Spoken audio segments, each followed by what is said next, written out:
So, hello to all. Myself Vandana Yadav, and I'm working as a legal intern with Lexis and Company.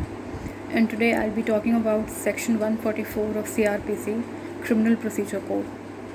Section 144, its provisions, important provisions, the scope and application, and the important cases with Supreme Court judgments.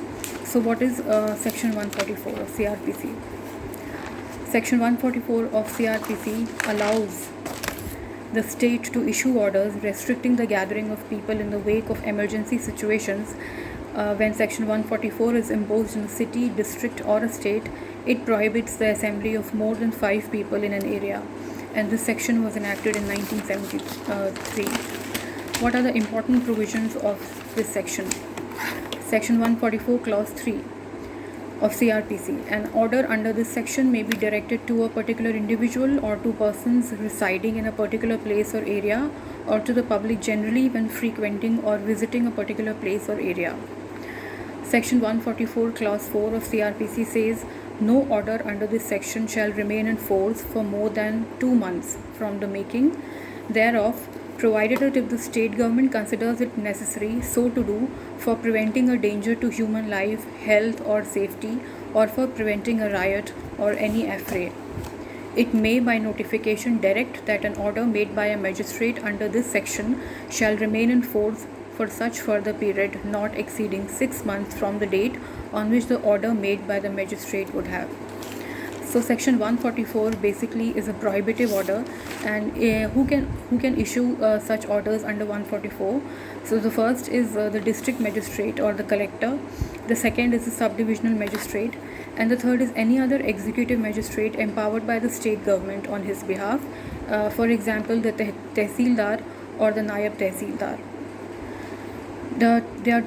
It talks about the prohibitive orders and 2 types of magistrates we have discussed, executive and judicial. It is very different from the word curfew, which is not defined in CRPC. Section 144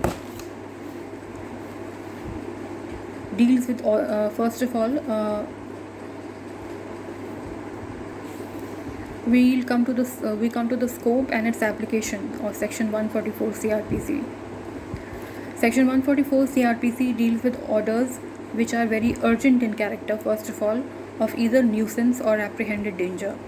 The nuisance referred to is public nuisance, and the danger which is apprehended is disturbance of the public tranquility or riot or affray. The very urgency of the case demands the laying aside of the usual formalities and preliminaries to the making of an order. It is different from the curfew, which is not to be found in CRPC. Cases of ordinary public nuisance shorn of their urgency have been dealt with earlier. Orders under this section can be issued ex parte, but they are always temporary in their duration, for they remain in force only for 2 months, and only in exceptional cases the state government can enhance the duration up to a further period of 6 months. We come to some cases, some important cases related to this. The first is Praveen Bhai Thogadia versus State of Karnataka. इसमें the Supreme Court held that the DM should not blend extraneous considerations with questions of peace and tranquility of the society. The law does not permit the user of Section 144 CRPC for any political or extraneous considerations. In another case of Maula Bucks versus Ramroop Shah 1983, the court held that the period of 60 days shall be counted not from the date of the final order but from the prohibitory order passed at the time of the initiation of the proceedings. The third case is the state of Bihar versus KK Mishra 1971.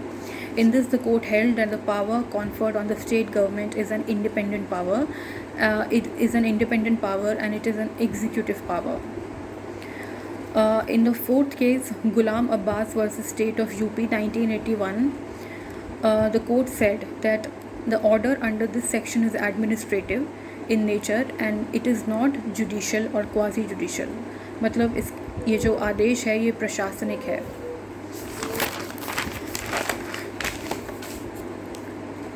In Zilla Parishad Itawa versus KC Saxena, the Supreme Court held that the substance, यानी जो सार है, the substance of the case is to be stated for making an order under this section, but the evidence is not required to be taken before issuing such an order. In Manohar G. Joshi versus S.B. Kulkarni 1989, an ex parte order was passed without explaining how the situation was emergent and time available was not sufficient to serve the notice, and such a notice is not maintainable. In Rabindranath Singh versus State of Bihar 2007, in a much recent case than earlier, the section does not confer any power on the executive magistrate to adjudicate or decide disputes of civil nature or questions of title to properties of entitlements to rights. The rights and liabilities of the landlord and the tenant cannot be circumvented by cleverly drafting and executing an order under this section. The last and a very important case of Jayanti Lal Mohan Lal versus Eric Renison. The Supreme Court said that the state government made an important announcement in which it was declared that any person who breaches the curfew would be shot. Such executive instruction, so far as it directs the threat to such an action, is void and ultra vires this section. The Supreme Court has clearly said that आप shoot out का ऐसा कोई instruction नहीं दे सकते हैं. So this was all about section 144 CRPC. Hope you liked the video. Thank you.